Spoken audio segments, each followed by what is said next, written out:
All right, welcome everybody, and thank you for joining us in this session. I'll begin with a quick introduction about who I am and what motivates me to do some of this work. And to contextualize this, I began with a six-word story that was inspired by Ernest Hemingway's six-word story. And mine goes something like this: given a hand, given a hand. And so to really share what the story means to me, I usually share the fact that I was born and raised in El Salvador, Central America country. I came to the United States when I was 9, and the mentality that I heard when I was transitioning from that country to the US was that of, coming to the land of opportunity and really being quote unquote lucky that I was, coming from a country of significant need to one that had lots of opportunity. The reality was, though, that I came from a country with significant opportunity to live in a community with significant need, right? In a country that has a lot of opportunity for some, but not for all. And so I would not be here today if it wasn't for the support of, mentors, community leaders, nonprofit, faith-based institutions, and others that really supported my development and the development of others like me in this time. And so this experience has really fueled a desire for me to co-create what I call access to opportunity for others within the community. Um, um, and so I look for opportunities to collaborate in intersectional spaces that have the potential for significant impact. And so with that, I have devoted my career towards working in those type of intersectional spaces. And so there's three main areas that I like to highlight from my career history. One is that I spent 10 years at a community foundation as a director of programs and evaluation. And so this allowed me the opportunity to really dive deep into many of the topics and issues that are relevant in many communities across the country.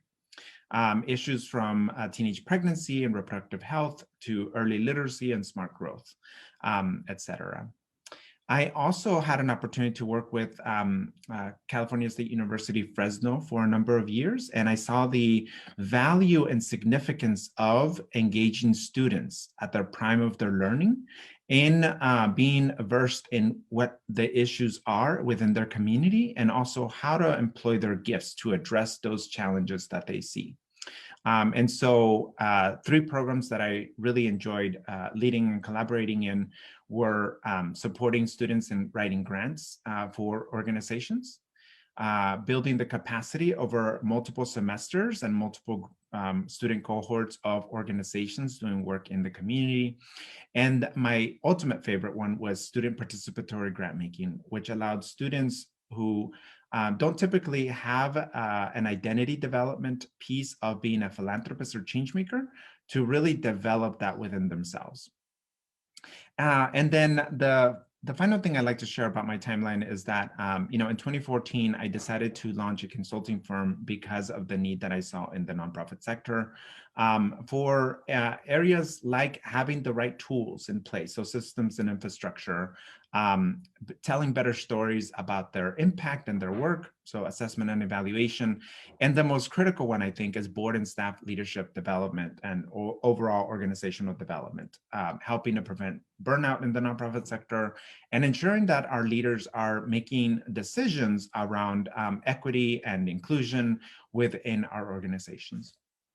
And so that's what colors my learning that I will share with you today. And so over the past year, I have worked with colleges within Wisconsin, both universities and technical colleges, to support them in addressing racial equity within their institutions, within their departments, et cetera. And so I will share some of those learnings from that of the things that have worked for them, right? And so in this slide, the two things I want to share is that it is critical that you develop the shared learning and understanding before anything else, right? And so these two items are going to create the foundation for really advancing the work. And so ultimately, I have organizations developed an equity and inclusion or IDEA plan, but it is we need to make sure that we have a clear understanding of the shared language around terms like diversity, equity, access, and inclusion. There are many definitions that emerge and related terms when people are dealing with racial equity and change. And so making sure that we have that understanding is critical. And also, looking at disaggregating the organization's data, looking at your team and your board, and really using that as a benchmark when thinking about measuring and tracking progress around diversity, equity, inclusion, and access. We need to make sure that, that we know what kind of progress we are making in this work. Also, just like shared language, organizations and their people need to operate under the same general knowledge. So through partaking in the types of trainings that I have been doing this past year, those shared learnings and experiences can range from anything from reading articles together that prompt organization-wide conversation about equity to institution-wide trainings on unconscious bias or about the history of race and racism in the United States. So the other thing that I want to share is in relation to the history of understanding the history of racism in the United States, we also need to understand how power works and how to use it for change.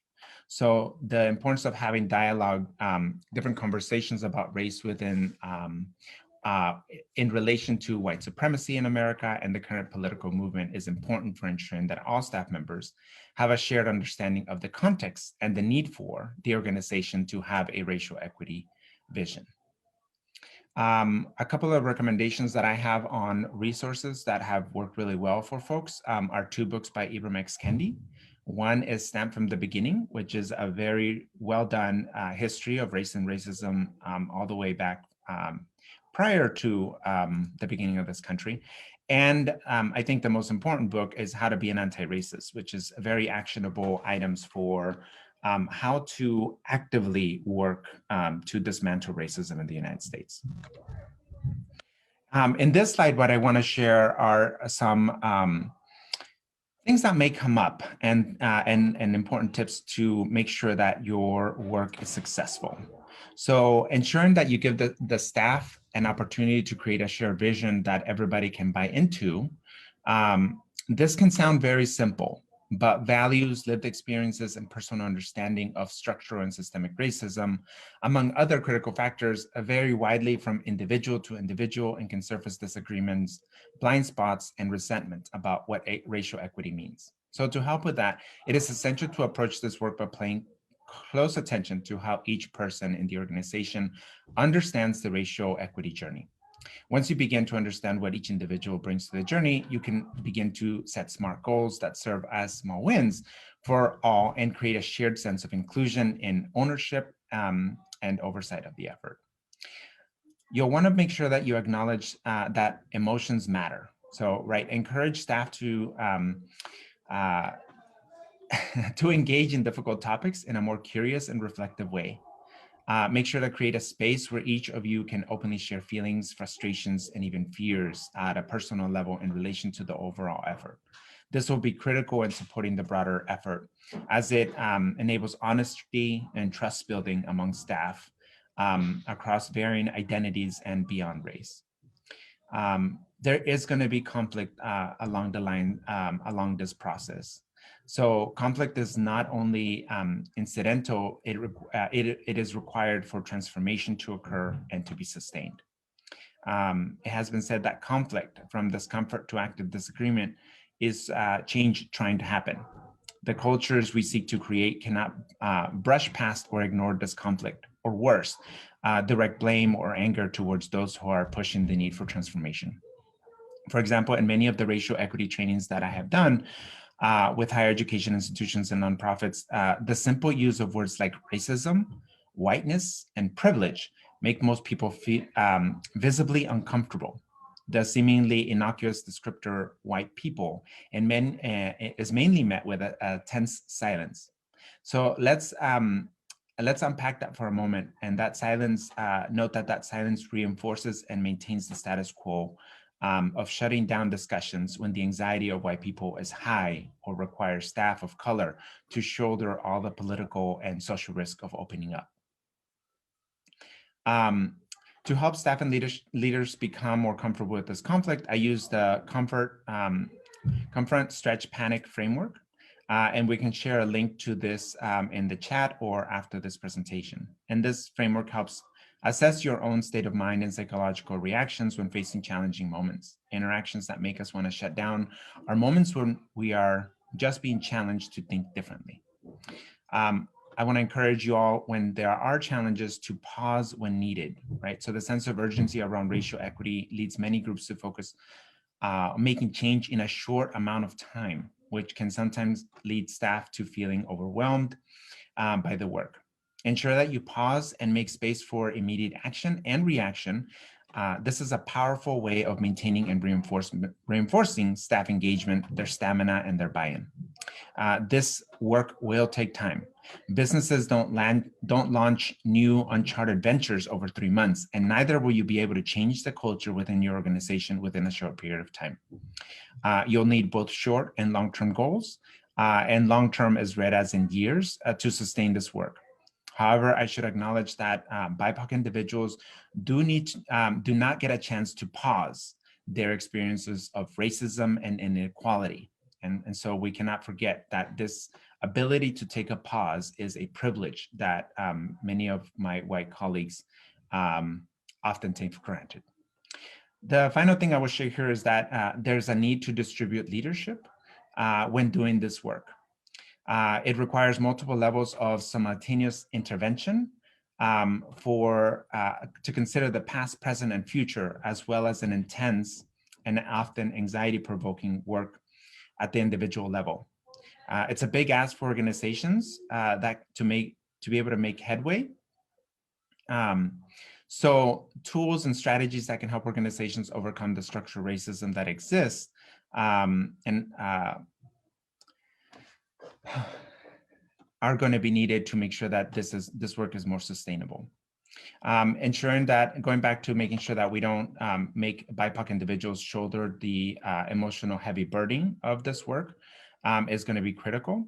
And so making sure that we get the buy-in from white staff members is going to be important. One thing that I wanted to share about the work that I've been doing with organizations has been looking at the ways in which racism manifests within 3 levels of an organization's culture. So within the individual, within the group norms, and within policies and practices within the institution. And so when looking at the individual actions, we're really looking at microaggressions and how those things manifest and how they are perpetuated within organizational culture.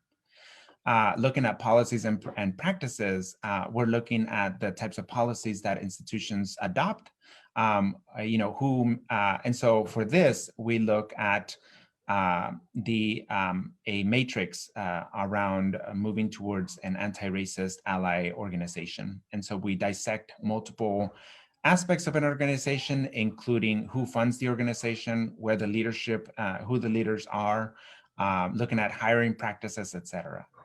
And we challenge organizations to move often slowly from one end of the spectrum of an all-white institution to an anti-racist ally organization. And then we look at and challenge the cultural norms that develop within organizations by using the white supremacy characteristics document. And so we identify areas in which the organization manifest those most promptly, and in which the individuals and the organization as a collective can take action. The final thing I'll share is that, once you have developed, have looked at some of these processes, looked at the personal and policies and practices within your organization, immediate actions that you can take is by reviewing your legacy systems and processes, right? So I'll highlight 3 here that you can immediately take action on, including recruitment. So analyzing your hiring data, your pay equity and turnover rates among different diverse groups at different levels will present a holistic view of your organization's performance. And so building a talent pipeline and hiring culture, hiring culture that authentically values diversity and inclusion at all levels of the organization is essential to start operationalizing, there we go, idea infrastructure within the organization. You also want to make sure that you have mentorship and support. And so consider mentorship programs to help diverse up-and-coming talent prepare for leadership roles within your organization. Track and understand the various reasons why female, why Black, LGBTQIA+, and other diverse colleagues leave your team, and make development tailored to support these groups individually. And then review your policies and communication and action. So anti-discrimination, anti-harassment, and D&I policies clearly communicate your organization's values. However, these policies must be coupled with swift action when problems arise within the organization. And, I just want to point out that many recent statements from groups in support of Black Lives Matter can be characterized as performative allyship, in that they come up with statements, but ultimately, once the news cycle has passed, they have shifted towards other imperatives within the organization and do not sustain it with action.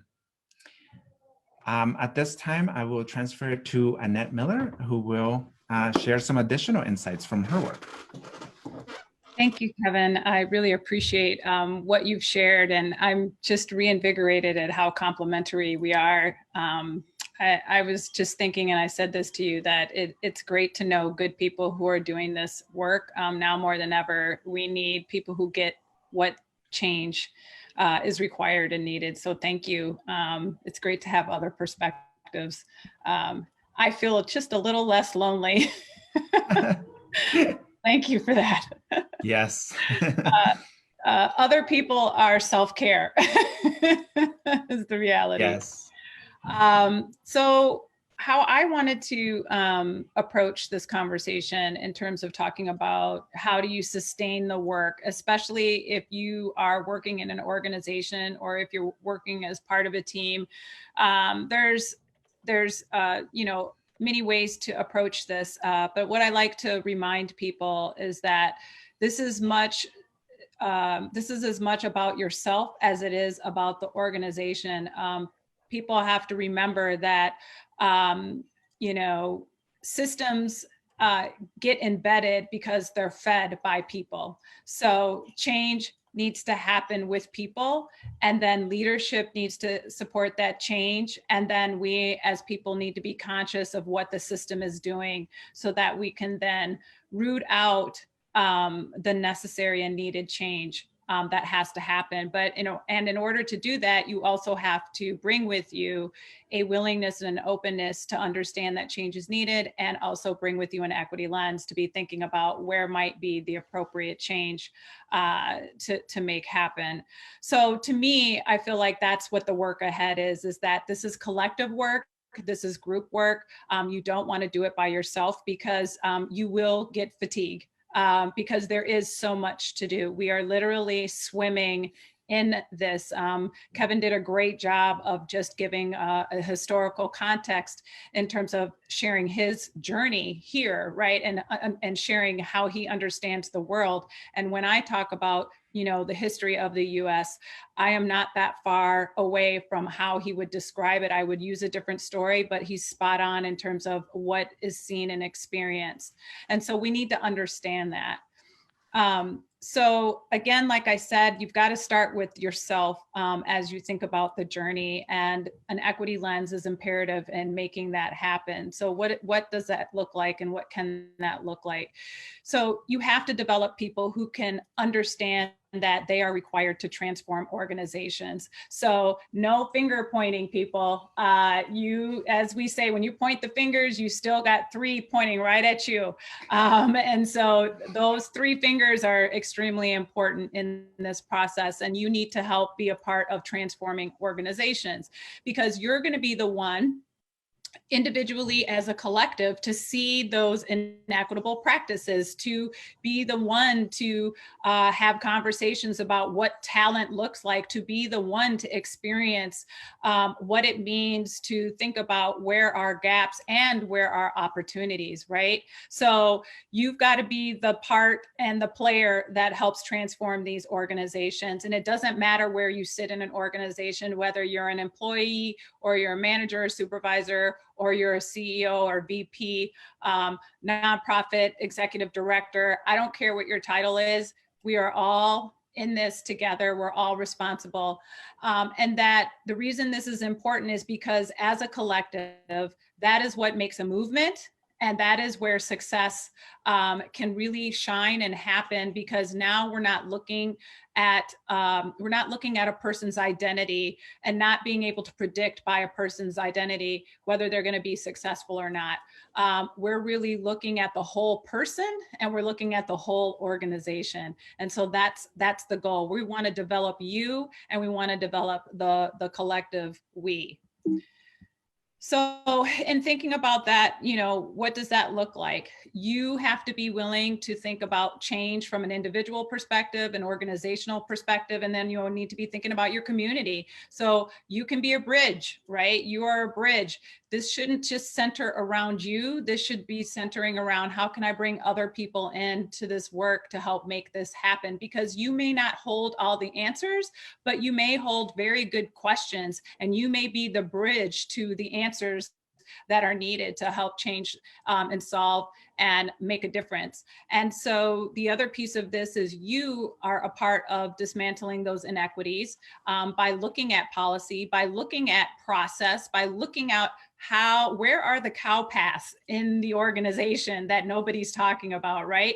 Networks and relationships are important. Who has them? Who doesn't? People interact and work with people who feel like, look like them. You hear that a lot. It's a double-edged sword. There's nothing wrong with that because that is where you can find comfort. What's important is to understand that you're doing that and recognizing that if you keep doing the same thing over and over again, that is called insanity because change doesn't come from doing the same thing over again. It comes from doing things differently. So understand yourself so that you know where you can make change. And so understanding those practices such as, well, I'm noticing that we hire the same type of person with the same type of attributes. How can we do that differently? And then looking at organizational culture. A lot of times, what organizational culture is all about is looking what's called below the iceberg, right? Like, so there's what you actively see above the iceberg, but there's also what's going on below the iceberg. And a great example is I toured a tech space, and they were talking about how there was this kitchen and this space where you could get any food that you wanted. You could get soda, you could get adult beverages is what I'll call them. There was food. You did not have to pay for any of it. The other thing is that there was all this space that you could sit in that was really cool and neatly organized. The assumption is that everybody knows that you can access that. The assumption is that everybody's going to be comfortable with just going into a particular space and actively using it the way that it's designed. And that's culture in a nutshell, because there's also cultures where people won't do things unless they're explicitly given permission to do it. There is also culture in that I have had a previous experience where I have been cued to believe that I have to pay in order to have. So, or I have not been welcomed in spaces that might look or feel like this. And so I bring this culture in of not feeling confident that I can do with this space as designed, or I just don't use it that way. So that is an example of culture. And thinking about organizational culture, there might be all these cues and practices that you think are super obvious to everybody else. And then you've are trying to figure out why nobody's using it or using it in the way that you expected. So noticing what's happening and what's not happening is key. And then really asking questions to inform your lens, your point of view, to help you understand, how can I change and how can I get this work more activated so that we can really bring about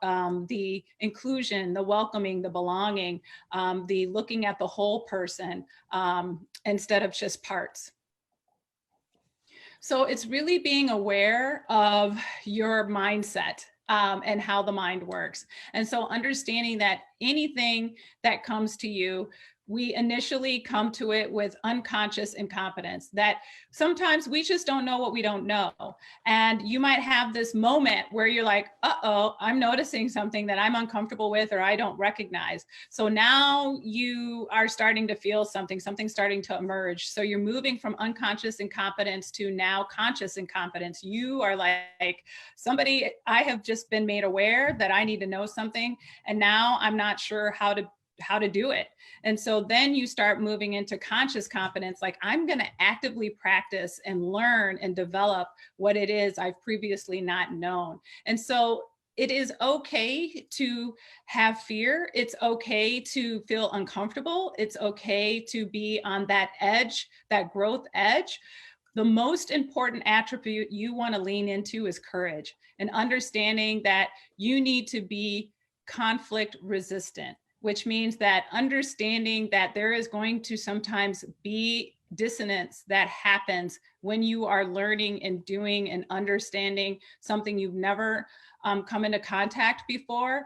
And this isn't about being safe. This is about seeking support. Safe usually means you're going to walk away, because that's kind of what we've culturally done, right? Like, as a society, if we don't feel safe, we leave the space or we become silent. That's how complicitness happens. But if you decide that I am going to be conflict resistant, that means that I'm going to lean in, I'm going to be uncomfortable, and I want to develop the language and the cultural nuancing that helps me understand how I can be a part of this conversation, be a part of sharing what it is I think people need to know, be a part of listening and learning and understanding what it is I don't know that I need to know. And then when you do that, you are consciously competent. And then as you keep doing it and you start getting the rhythm of what it means to live in that disruptive space, you become unconsciously competent. And now you don't have to, you're no longer that awkward. If you're a right-handed person, you're no longer feeling awkward about writing with your left hand. And if you're a left-handed person, you're not as awkward writing, using your right hand. And in fact, you become ambidextrous. And so you don't think about it anymore. You can do both. And so that's what we need to lean into, is knowing how to transition from these learning stages and being comfortable with it and understanding it and recognizing it. So then I've talked about the self, because again, a system is made up of people, right? And it's the people who are going to root out what needs to change. And so let's talk about like that systems work and what that looks like. So when I do the work, I use this as my guide.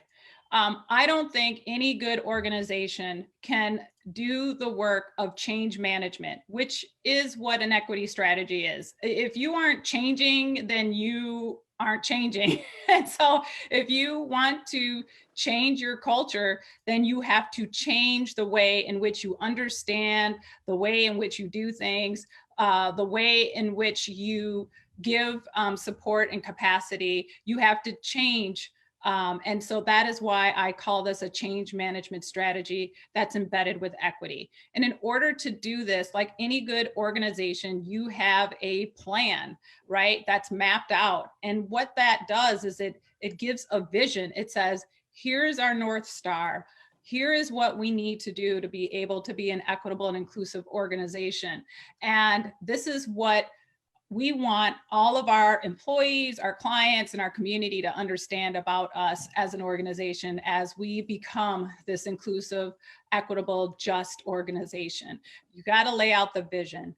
Next, you've got to have language. How can you have a communication if you don't have language in which to talk about what it is you need to know and understand about how you do this work. So there needs to be this foundation established that gives people the language and the knowledge to be able to have these conversations so that we know we're talking apples to apples. So when we talk about culture, when we talk about just, when we talk about inequity, when we talk about equity, when we talk about whatever it is that you are deciding to work on and work with, that you have a shared language dictionary that you use together to help express and communicate what it is you want people to understand about the work. And so that allows people to know how they can talk to you, how they can listen to you, and how you can communicate back and forth to really develop this practice of culture of equity and inclusion. The next piece is really thinking about learning. So if you've been operating a certain way, there's always a couple demographics. You've got, I call it a third, and a third. You've got a third of the people who are like, it's about time we were doing this change. I've been waiting. Thank you. They've been on the growth edge the whole time. They've been learning, they've been doing, they know what it is that needs to happen. And then you have this other third that are like, I don't know. I'm not really sure. Is this really gonna happen? I don't know. I think I don't know. I'm uncertain. I don't know what this means for my work. I don't know. I'm just gonna pause. I'm gonna be in a holding pattern, just kind of wait and see what happens. And then you've got that other third that's like, no, I know how to do my work. I know what is expected of me, and I'm not really feeling this right now. I have not been convinced that what you're asking me to do really fits with my work. So I'm going to take a no on this and just, I'm not doing it. And I'm just going to sit back and you all do what you need to do, but I'm just going to sit here while you do what you do. So when you have those kinds of dynamics going on in an organization, which every organization does, that's what makes us human, you've got to set up an environment of learning, right? Because if you've got a group of people that are not bought in, unwilling to see how it connects with what they do, or doesn't understand why this is good for the organization or for the community, they've got to learn. There needs to be a space for learning. And so you've got to foster this environment of learning so that you can move people from where they are to where you want them to go. Now, am I saying that all of those people are going to move with that learning environment? No, but you do need to put an environment in place for those who just are skeptical and a little resistance, because if you don't know how to play a game, sometimes you don't jump in right away, right? So they don't understand this, they need more. So you're creating a learning environment where they get that more. Same thing for that group in the middle. They're just not sure, they don't know how to connect the dots, they're open, but they're teeter-tottering. Well, they need learning. They need to know what do I need to know? What do I need to do? How am I going to be judged? How is this going to impact the work? What does this mean in terms of the path forward? Because what you've done is you've upset the apple cart. And so you've recalibrated and readjusted what it means to do this work for the company, for the organization, for the community. And so they need to be realigned and they need to understand how to line up with the work. That's learning. And for those who were out there from the get-go, they are bringing people along, but they also have to be patient and they also have to be the ones to step back and not be uber critical. Because if you create a learning environment where you judge, where you are so harsh that you don't leave space for people to fall down, scrape themselves, bruise themselves, then you're going to continue this culture of inequity because you don't give space. And so even for those who are ready to get to work and think that they know what's required of them, there's learning for them too. And there's an understanding and a reckoning that your way, though that may have gotten things going, might not be the way that it will always go. and you have to co-create this space together, and you have to make room and you have to make space for all the different ways in which we manifest justice and equity. And it's not just one way. And that is what I feel is a fundamental miss in how we operate and work together. There isn't one way, there isn't a way, it's a co-created way. And then there's got to be that environment of support.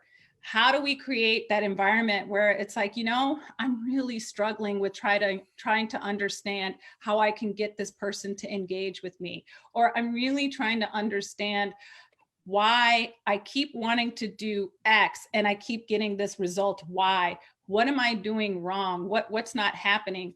Or someone comes up to another person and says, you know, I was really listening to you, and you may not be aware, but I wanted to just offer you some feedback to think about in terms of how we're doing this project. I'm really noticing these things. Or when you were in this space, I really noticed a reaction by somebody in the room, and I don't know if you caught it, wanted to have a conversation with you. Or, hey, did you know that our organization, one of our policies is really preventing people from being able to do whatever it is? That's support. It's coming in and offering an opportunity to have discussion and dialogue about how we make change, but we do it together. We do it in a supportive fashion so that people want to change and can change. And again, that doesn't mean that there isn't accountability. That doesn't mean that when someone has done something egregious that is not in line with the vision and with the learning and the language that's put in place, you don't act on those accountability measures that say, if you want to do this with us, then you have to do this with us. And if you can't do this with us, then we're going to have to ask you to find a different place and space in which you can do what you do, but perhaps here isn't that place and space for it. So again, that's still being supportive and also being accountable, because it's important that if you're going to co-create, that we create a space where people understand that there are consequences for how they support and lean into the vision and the goals. And that then gets you to your strategic plan.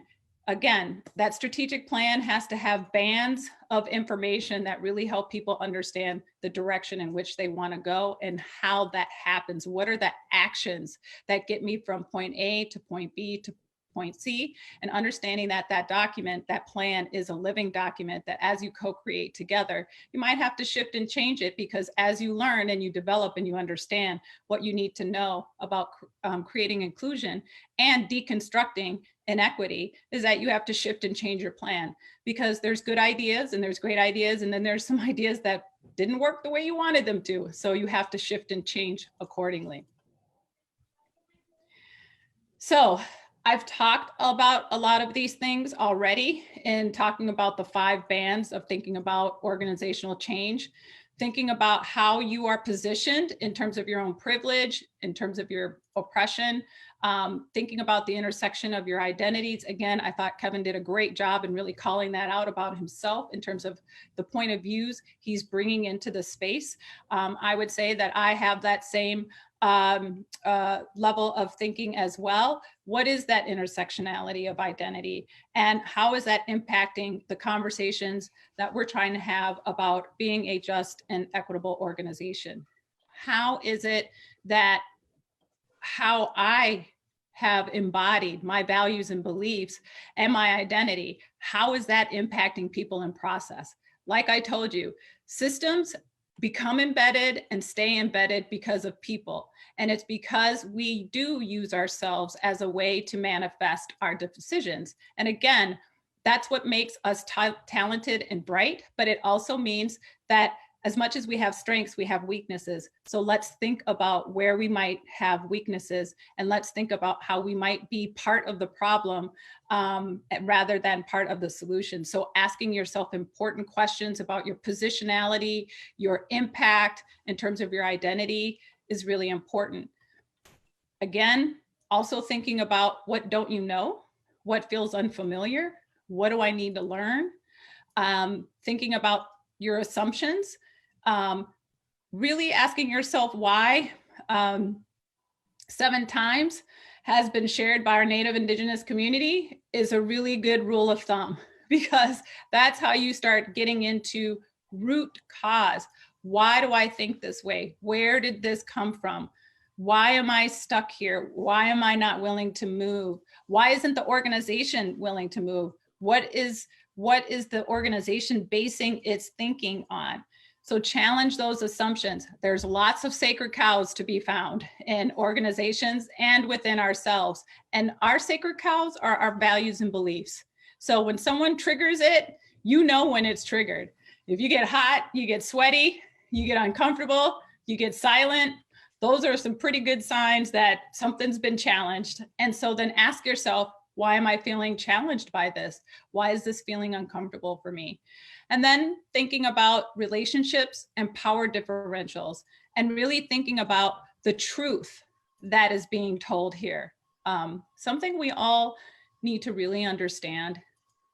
And this is so important because we saw it in a way that has transformed why we're even having this conversation today, which is we came to understand with George Floyd, with the COVID-19, that there are different truths.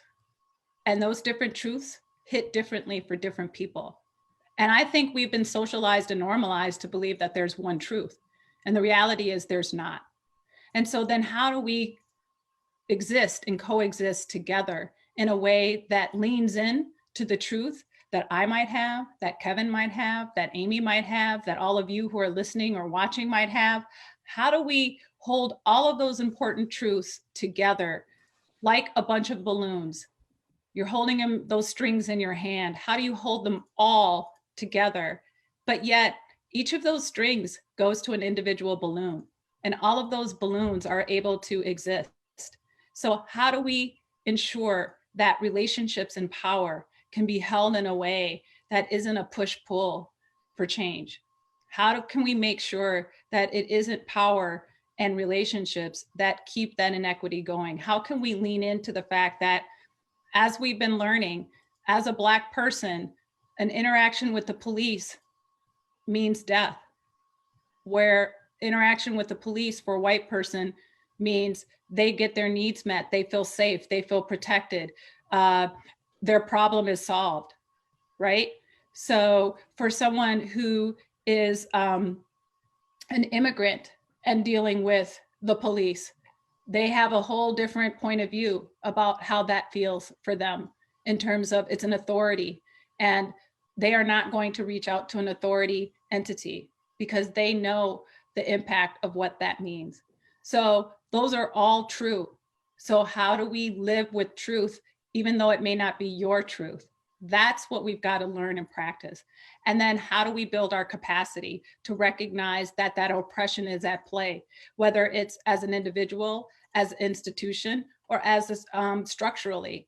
Again, we're swimming in it, and the United States was built on this. And so we have to start unpacking that. We have to deconstruct that, and we have to construct different ways, better ways, improved ways to make sure that all people are able to live the life they want to lead, not the one that somebody's giving them permission to have, right? So that's the awareness. That's the questions that we need to be thinking about. And so vulnerability is critical. Pushing back, making mistakes, making missteps are inevitable. Knowing that discomfort is unavoidable are all strong indicators that you are heading in the right direction of that said problem, and that you are on your way to really being the change agent that helps be a part of the solution.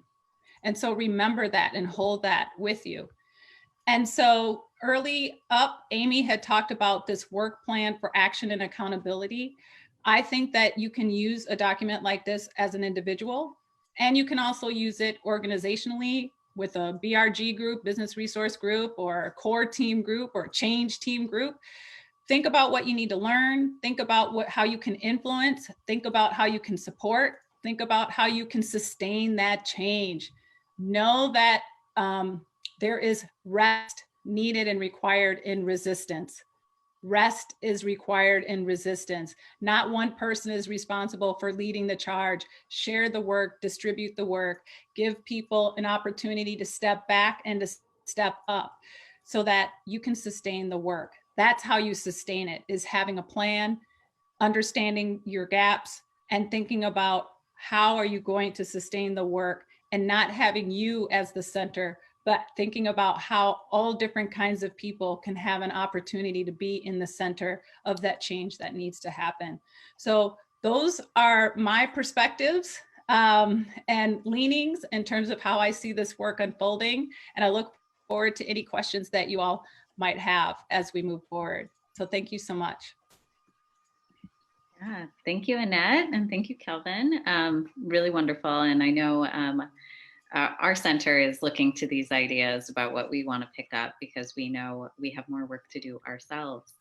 And I just wanted to reflect a little bit about, Annette, what you were saying about multiple truths, and a beautiful connection there with our presenter, Mark Webster Denning, on Tuesday, who shared with us during our Shared Future session some Indigenous wisdom around all origin stories are true, and we all have our origin story. So wonderful connection there. That certainly has my mind thinking. Yes, I encourage folks to put their questions into the Q&A and in the chat. And while we're waiting for one, I'd love to lift up a question myself. You both talked about conflict, and I know I was socialized to avoid conflict. And many folks, especially those of us who are white, I think would say something similar. It's also embedded in a lot of organizational culture, that avoidance of conflict.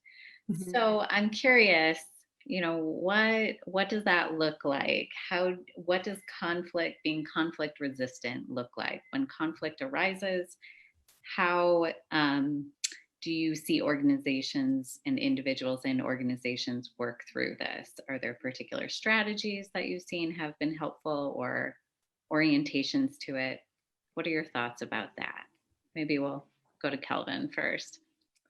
Yes, thank you.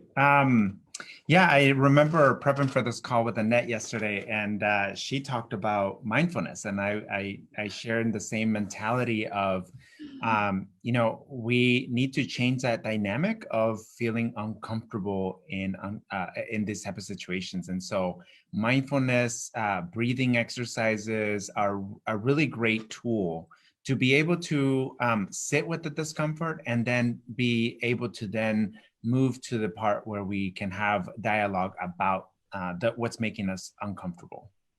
And so, yeah, so that's one key strategy that I really like to use, is approaching mindfulness. I would also say that it's important that we, you know, I think most of us immediately want to figure out what the solution is, right? Even the approach of, let's do some mindfulness exercises right now, that's like an immediate solution. But the reality is that like any other emotion, you know, being uncomfortable in a situation, it's important. We kind of have to sit with that emotion and really understand where it's coming from and what's driving it, for us to really be able to process it. And so the idea of simply, you know, noticing discomfort and then immediately going to what can we do about it may not be the right approach to take. It may be important for you to allow the staff member or the staff members to feel that discomfort, and then to find a way to move them into a different place once they've had an opportunity to be with that discomfort for a bit.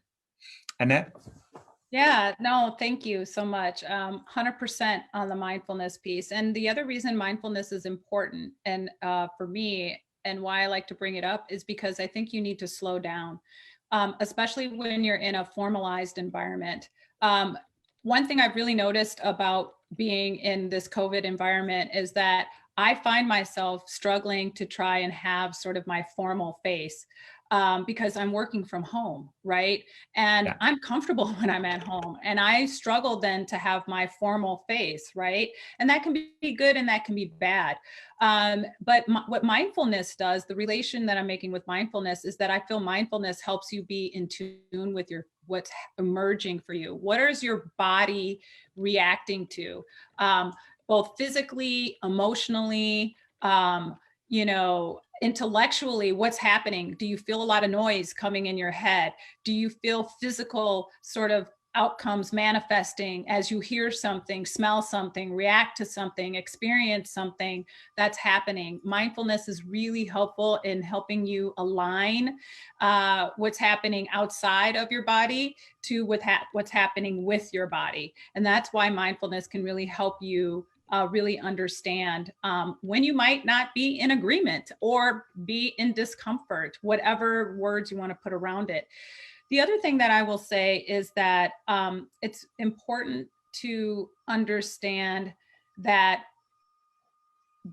Black and brown people are the ones who've had to be the speakers on race, inequity, injustice, really have had to constantly show their pain and constantly do it publicly and constantly be the one that people look to like, oh, we're talking about race. What does a Black and brown person need to say?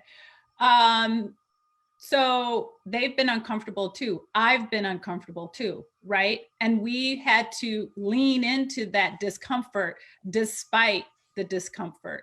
So why should anyone else get off the hook? And Kevin spoke to that a little bit. So I would say that even though your natural inclination is to want to not speak up, I would encourage you to speak up, because if you speak up, guess what? I don't have to.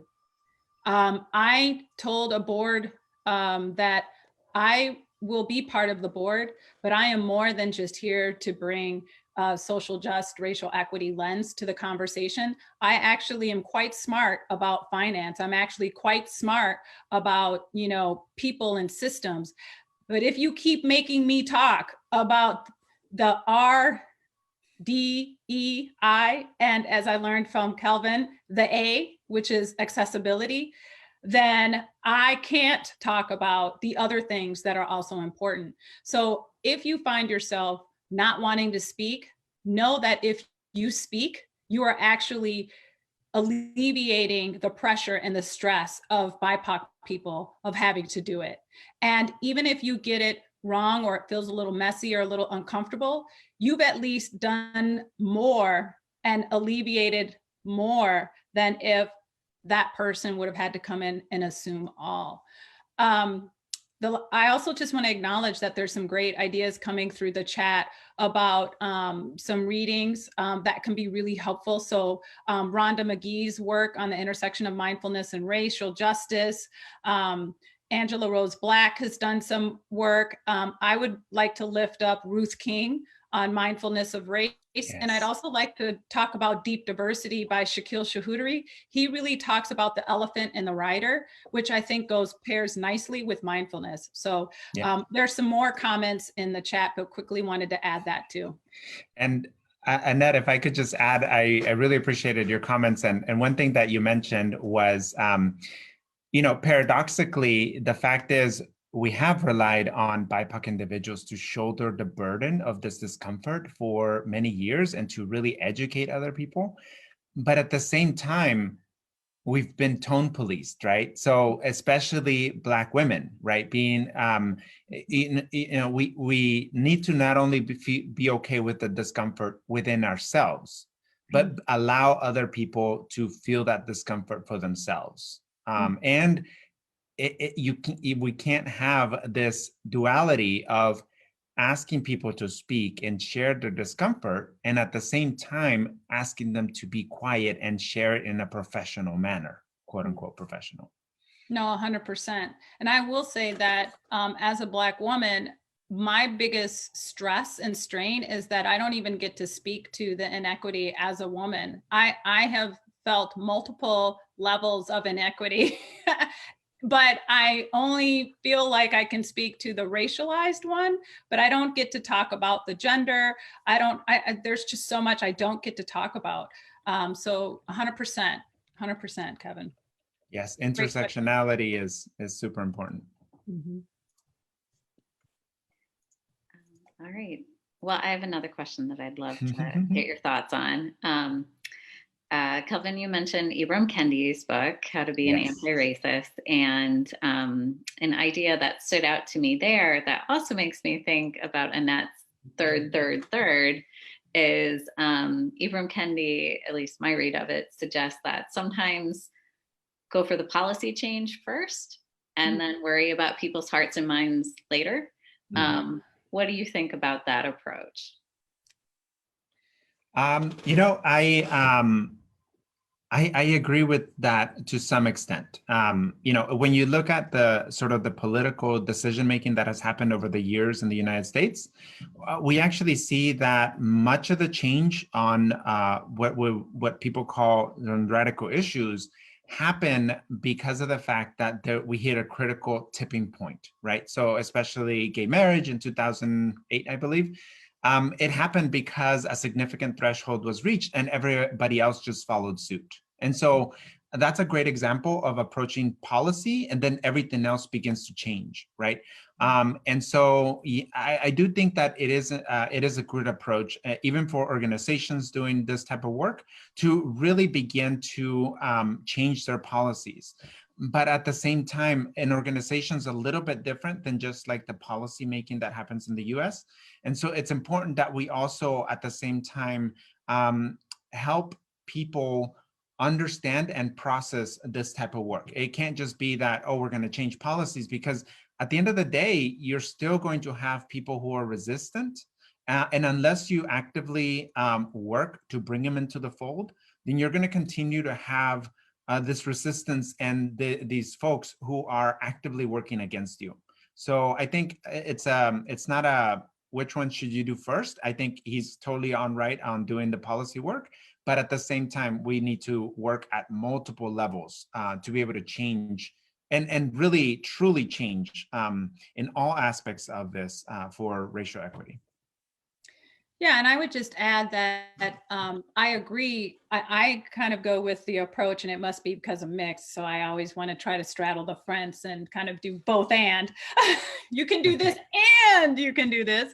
So I say, you know, you can do policy and you have to think about the emotional intelligence of the organization. And that's what I think that Kelvin is speaking to, is that we have to acknowledge the emotional intelligence of the organization, because that's what is the foundation, right? That is what usually doesn't get talked about. And if you are going to move policy, then you also have to move on the conversations around impact of policy. So you have to communicate and talk about, so what's going to be the impact of this policy? What are we including, but what might get excluded, or what unintended consequences happen to this or with this?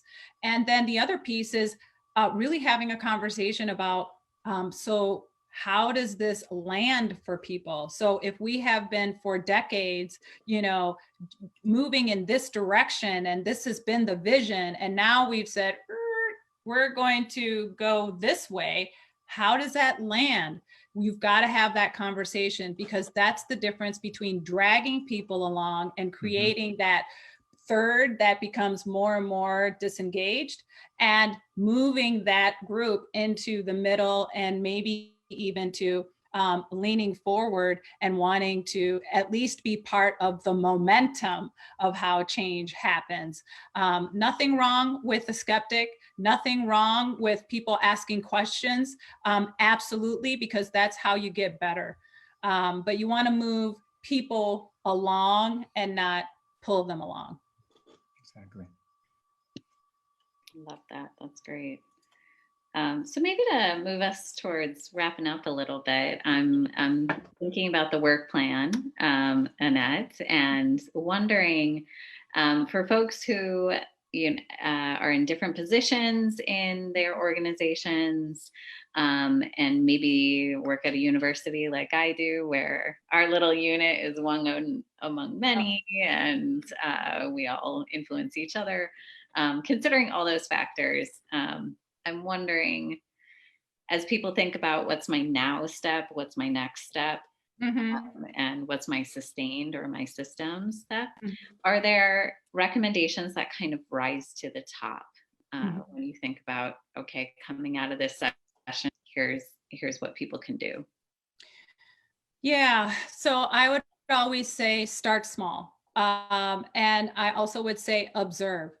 You might now be awake in a way that you weren't before, but that doesn't mean that things weren't happening around you. Maybe you just didn't understand it or see it or receive it in the way in which it was manifesting.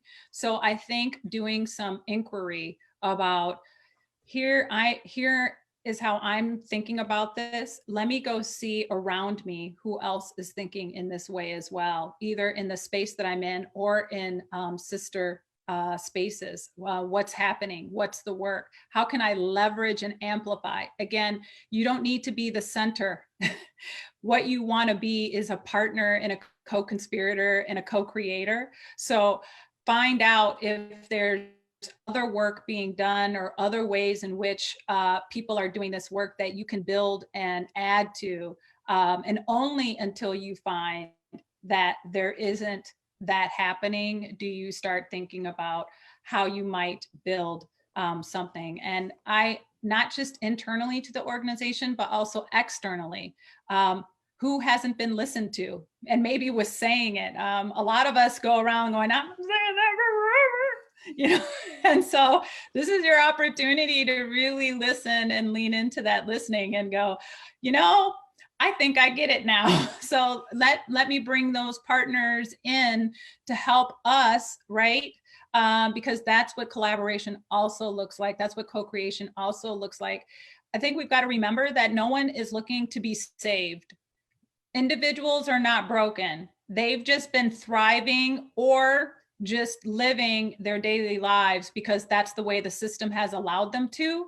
So if you're willing to change the system, then look at that person as an asset. Look at that person as someone who can actually add to the conversation and to the work, and not as you needing to give them a handout or that they are broken and they need to be fixed. Because that's not the truth, right? The truth is they are existing because that's the way the system has made them exist. And so be thinking of that and be conscious of that as you do the work. I would very much echo those comments, and I would say there's probably three small things that I would recommend for people. One is, during the sort of the day-long training that I do around this, I always communicate to folks that, this is going to be a journey that you have to be willing to embark on. It requires for you to learn, relearn, and unlearn many of what you thought you knew, right? And so when Annette talks about this being awake and being able to see things that you may not have seen before, it's only going to be yet another layer of that lens, right? And there's still a lot more work to do. And as this movement evolves and grows and reaches a tipping point, there's going to be continued change and refinement in ways in which we can make sustained progress. And so this is a journey, and we have to acknowledge the fact that attending webinars and attending these types of trainings do not make us an ally, does not make us awake. And so we need to make sure that we continuously learn about this. I would echo the fact that you need to set small goals and celebrate those wins. Again, this won't change overnight. It's been a system of oppression for hundreds of years, and dismantling that is going to take some time, especially as we bring into the fold those that have been actively sort of not wanting to have this progress happen within their organizations and communities. And the final thing I was going to say is that, I I have been really moved with the level of sustained conversation that has happened in our communities since the killing of George Floyd and so many others. But the reality is that I have noticed a significant drop in these type of conversations in the public forum. And so one small action that you can take and that you can continue to do is continue the conversation, continue the conversation with family members, continue to talk about the importance and the need for this work, because unless we do so, we continue this conversation, we're not going to make the progress at a pace that makes a difference for many lives that are at the balance here. Yeah, you said it, Kelvin. Sustained engagement, right? Got to be in this for the long haul. So on that note, this series will continue. And I do very much encourage people to join us for future sessions, while acknowledging that that's not enough. Use that work plan, put that work plan into place, connect with each other, support each other, figure out how we can influence our organizations and our groups. We got lots of good ideas here, and I'm very appreciative to both of you for that. And for our audience, yes, I encourage you to use that work plan, look at that resource document, and let that be a support for you as well.